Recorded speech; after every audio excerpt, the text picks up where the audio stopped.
Over the last 5 years, in my journey of awakening, I've dreamed of being listened to, being heard. Listen to this idea. Speed of light's variable. Look at this, that you can get a meter second. It's a product of time, a meter second. Look, that's all I had. And I dreamed of being listened to. And so, what would I say? Let's say I had the chance now. Here I am, nearly 5 years later. Let's say I had the chance to address the world. What would I say? Young's modulus is tempered steel. When you stretch tempered steel, it has a strain response to stress of Young's modulus. And that is an elastic response, a yield, where there's necking, I'll explain in a second, and then there's a plastic response. And what you see is that the plastic response has a greater strain response, greater strength, it maintains strength, than the elastic. And so the visual appearance of the steel bar, so you get a piece of reinforced steel and you just stretch it, and that's calibrated. You're measuring the stress that you're applying, the stretching force to that. You stretch it, the bit bar maintains its appearance, but it's lengthening. You're stretching it, but nothing is really happening. It's taking all that tension within its assemblage. Then there is a point of necking, and what happens in necking is that the bar suddenly deforms at the center and takes up a different structure. Straight away you can see it. It's got like striations, lines going through it. So it's like suddenly you imagine as flow, shear force flow, you've gone from turbulent flow to critical flow, to laminar flow. That's what you're seeing. Suddenly you've gone to laminar flow. Necking, so you get the narrowing. Now this is where you're now into the plastic zone, where the Young's modulus, the test, shows you that you're stronger. And so it's stronger when you're stretching it. It's actually moving. So when you're actually moving the bar, when it's in motion of stretching, it's stronger than when it's elastic. And that's the concept of negative tension in a concrete water tank. So the secret that's been hidden, why engineers aren't allowed to look at concrete water tanks, but I did, is that you discover the elastica of the planet. And once you've discovered the elastica of the planet, you've discovered that the Earth is the center of the universe. Because the expansive force at the center of the elastica can only be the magnetic dipole that we see everywhere, creating a magnetic field, and then that magnetic field is electrified by the capacitor's discharge, and that creates the wonder of life. That makes sense, if the Earth is the center. And then how do you prove it? With Young's modulus, with this simple experiment. So the concept that negative tension is this. You have a concrete tank, a cylinder, let's say a tall cylinder. Look down at the top. You see that water, and then you'll see a ring of concrete, and draw a dotted line in the middle of that circle, which you've given a dimension to, a thickness. Inside the line, draw tension. Outside the line, write negative tension. And there you're seeing the Young's modulus. You're seeing the elastic response, strain. So the concrete is strong against the water. The further away from the water it is, you're now into stretching. And now you're using the stretching force of the concrete to hold the water back, so the tank stays up. So this is the engineering. How much concrete do you need with and iron rings to conform the structure? How much do you need? That's the design practice in order to design efficiently. But what you reveal is the negative tension concept. And stepping back now, right? So you can see that the plastic motion, it's proving that motion is stronger than elastic. Plastic is stronger than elastic response because it's moving, it's in motion. Why? A sacred geometry. You've got two forces in play now. You have the tension already existing below the line. You have this new force now. You have two forces acting together, making a third force, which is stronger, demonstrably, Young's modulus.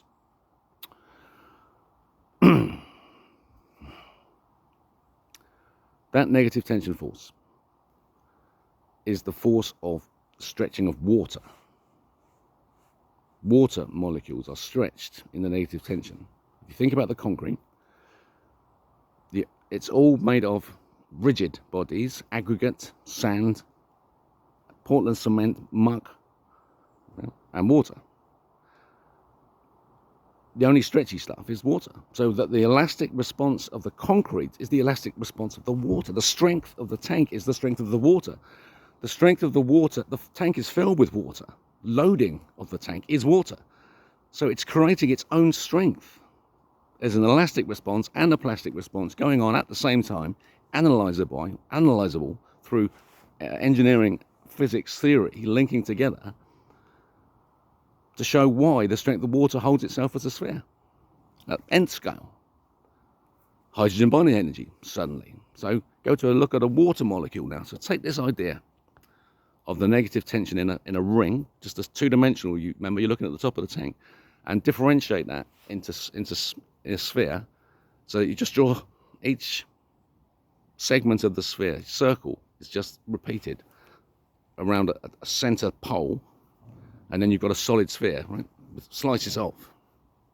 Each slice can be analysed exactly the same way as orthogonal action, assemblage of force, how you see it, and it's the trigger assembly. So that the ring tension and the bending are the two circles. So look at the little mechanism now. So now I'm going to explain hydrogen binding energy using the concept of negative tension, and counter snap action must be introduced as a concept, and look at the Veritasium video. If you're concerned, if you don't know what it is. Counter snap.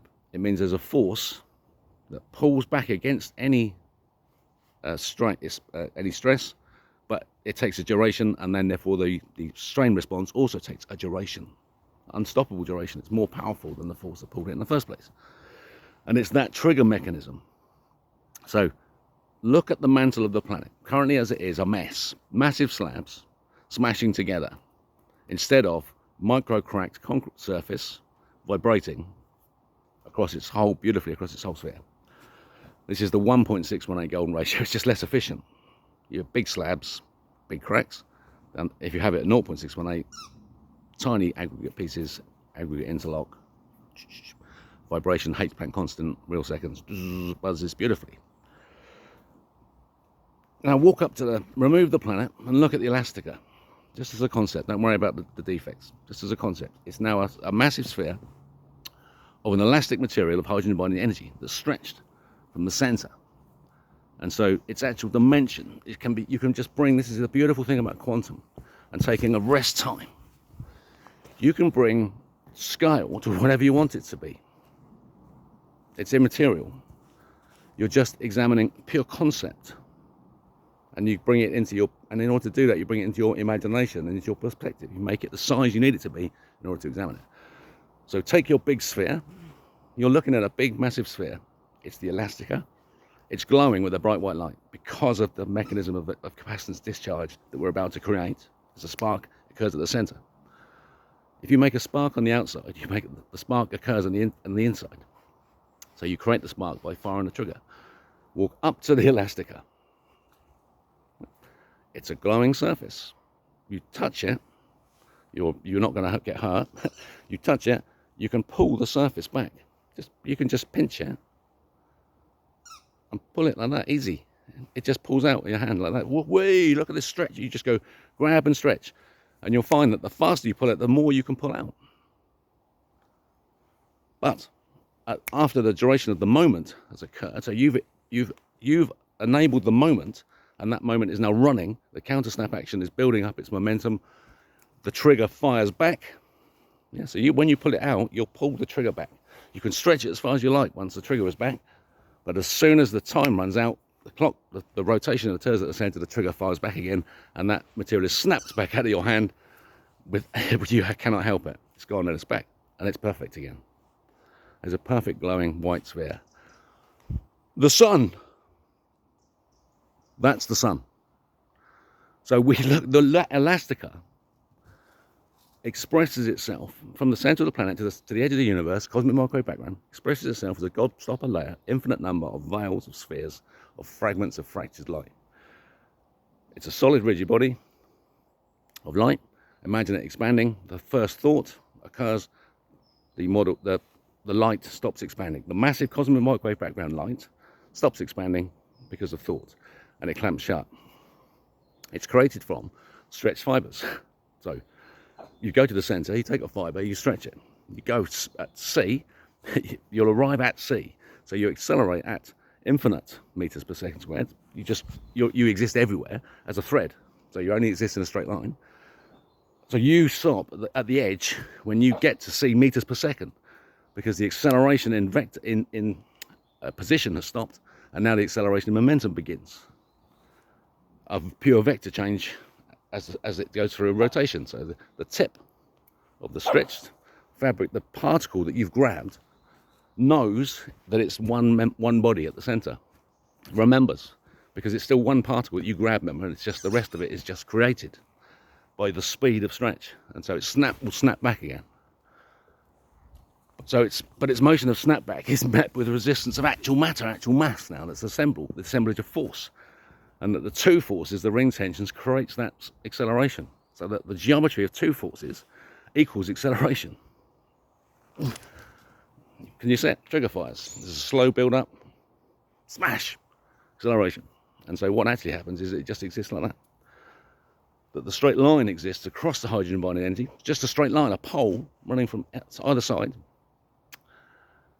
That's all that exists, because the pulling action exists inside the sphere.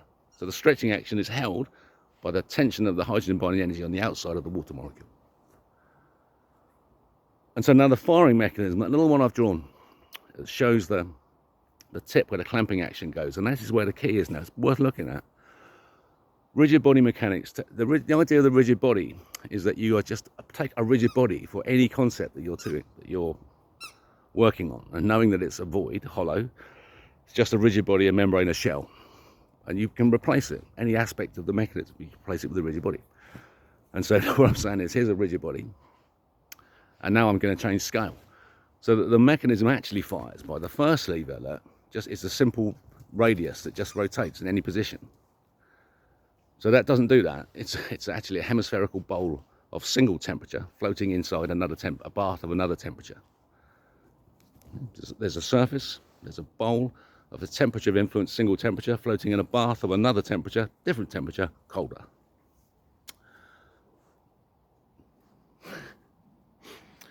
It tips. It just tips. And so the center rises.